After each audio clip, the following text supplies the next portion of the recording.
Atom bomb Pakistani, target ईरानी, अरब युद्ध का mastermind Saudi.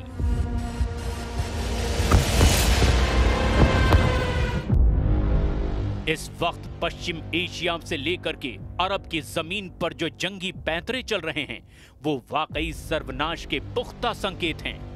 एक तरफ गाजा में इजरायली हमले में एक ही दिन में 100 के करीब फिलिस्तीनी मारे गए, 4 लाख से ज्यादा फिलिस्तीनी गाजा सिटी छोड़कर भाग चुके हैं, तो वहीं दूसरी तरफ राष्ट्रपति ट्रंप ने सऊदी अरब के प्रिंस मोहम्मद बिन सलमान के साथ मिलकर ईरान के खिलाफ ऐसी परमाणु चाल चली है जिसने ईरान को बैकफुट पर करना शुरू कर दिया है। हैरानी की बात तो यह है कि अमेरिका और सऊदी अरब ने मिलकर पाकिस्तान को अपना पहला परमाणु मोहरा बनाया और फिर अरब की जमीन पर सऊदी अरब को पाकिस्तान के परमाणु बम के जरिए परमाणु संपन्न देश बनने का रास्ता साफ कर दिया है। चौंकाने वाली बात तो यह है कि जो दावे किए जा रहे हैं कि सऊदी अरब और पाकिस्तान की परमाणु हथियारों की डील इजराइल और भारत को ध्यान में रखकर की गई है, उस दावे को ठेंगा दिखाते हुए अब पता चला है कि सुन्नी मुस्लिम देश सऊदी अरब शिया मुस्लिम देश ईरान को टारगेट करने के लिए पाकिस्तान को परमाणु मोहरा बनाकर इस्तेमाल कर रहा है। यानी ईरान के ऊपर सऊदी अरब पाकिस्तान के परमाणु बमों से हमला कर सकता है, क्योंकि ईरान एक शिया मुस्लिम मुल्क है और सऊदी अरब से उसका 36 का आंकड़ा हमेशा रहा है। हम आपको गाजा में खूनी संग्राम से लेकर अरब युद्ध में मास्टरमाइंड बनने जा रहे सऊदी अरब की वो चाल दिखाने जा रहे हैं जिसने पुतिन के भी ईरान के बहाने पसीने निकालने शुरू कर दिए हैं। ईरान पर गिरेगा पाकिस्तानी परमाणु बम, अमेरिका का मोहरा सऊदी अरब।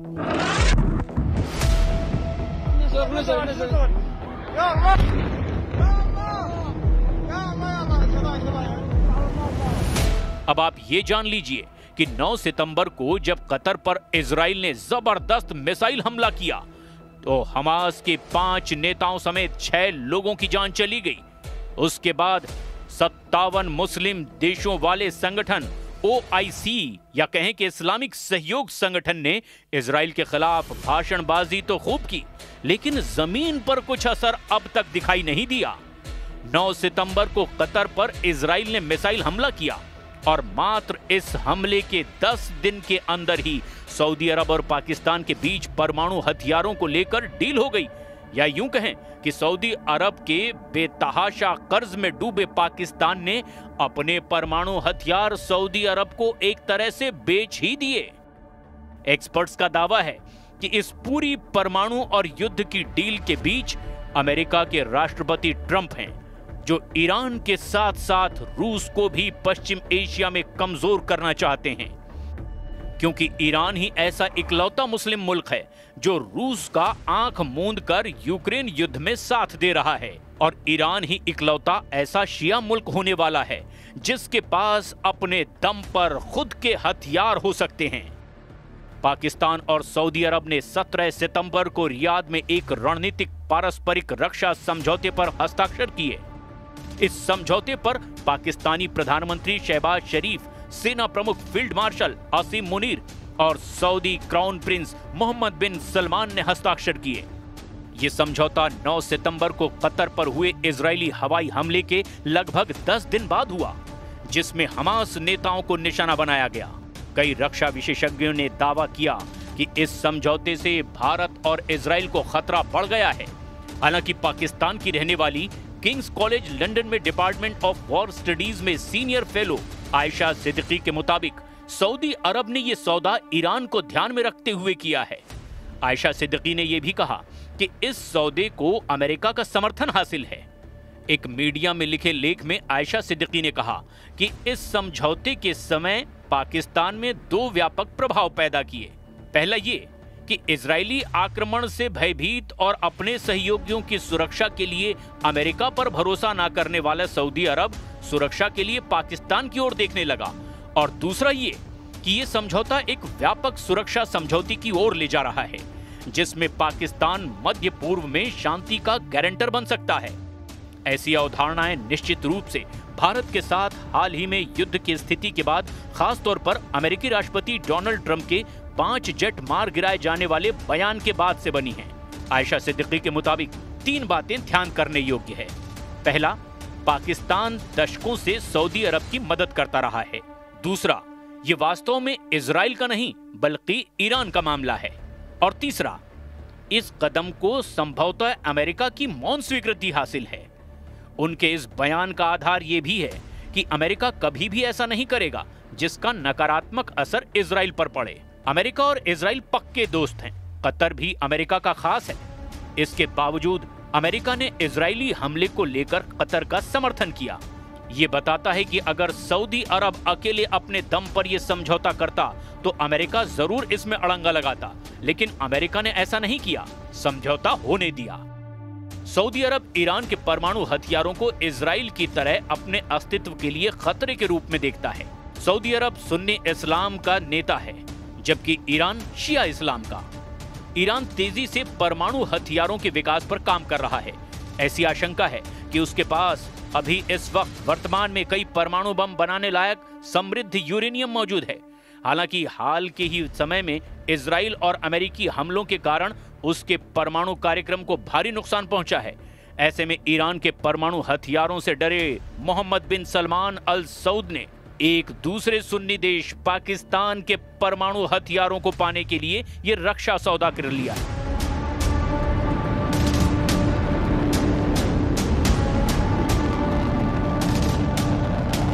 और मतलब इस वक्त तराजू में क्योंकि जब होता है कि एक पर हमला दूसरे पर हमला, तो फिर ज़ाहिर पाकिस्तान की तो भारत के साथ नहीं बनती। और हालिया भी जंग हुई, तो क्या ये समझा जाए कि बाकायदा तौर पर एक वो भी उस तरीके से इन्वॉल्व होंगे? अगर पाकिस्तान और भारत का तनाज़ा होता है, फिर सऊदी अरब का किसी से तनाज़ा होता है, तो हमारी भी फोर्सेज इन्वॉल्व होंगी? जी बिल्कुल, इसमें कोई शक नहीं है। हमने कोई किसी जो है वो मुल्क का नाम नहीं लिया कि कौन मुल्क जो है वो अग्रेसर होगा तो हम जो है वो रिटेलिएट करेंगे। ना सऊदी अरेबिया ने उसका कोई नाम लिया है, ना हमने कोई नाम लिया है। तो इट इज़ जस्ट एक अम्ब्रेला है जो प्रोवाइड किया गया है दोनों अतराफ से कि किसी के साथ भी एग्रेशन हो, किसी साइड से भी एग्रेशन हो, वो जॉइंटली उस चीज़ को जो है डिफेंड किया जाएगा, उस एग्रेशन का जवाब दिया जाएगा। पाकिस्तान के प्रधानमंत्री शहबाज शरीफ के साथ पाकिस्तानी सेना प्रमुख आसिम मुनीर, उप प्रधानमंत्री इशाक डार, रक्षा मंत्री ख्वाजा आसिफ, वित्त मंत्री मोहम्मद औरंगजेब और हाई लेवल डेलीगेशन सऊदी अरब पहुंचा है। जिस वक्त इस रक्षा समझौते पर साइन किए जा रहे थे, तब पाकिस्तानी सेना प्रमुख आसिम मुनीर भी वहां मौजूद थे। एक अधिकारी ने रॉयटर्स को बताया कि यह समझौता किसी खास देश या घटना के खिलाफ नहीं हुआ, बल्कि दोनों देशों के बीच लंबे समय तक चले गहरे सहयोग का आधिकारिक रूप है। लेकिन हकीकत में यह समझौता ईरान पर दोहरी मार है। उसके परमाणु फैसिलिटी पर हमले हो चुके हैं और सऊदी अरब को पाकिस्तान के परमाणु हथियार मिलने का रास्ता साफ हो चुका है। लेकिन हैरानी की बात यह है कि सऊदी अरब, कतर और पाकिस्तान कतर पर हमले और गाजा में कत्लेआम पर इजराइल के खिलाफ एक भी सख्त कार्रवाई नहीं कर पाए हैं, जबकि गाजा में इजराइल फिलिस्तीनियों को गाजा सिटी से भागने पर मजबूर कर रहा है। Gaza to Saudi Arab, Trump Netanyahu का अरब युद्ध।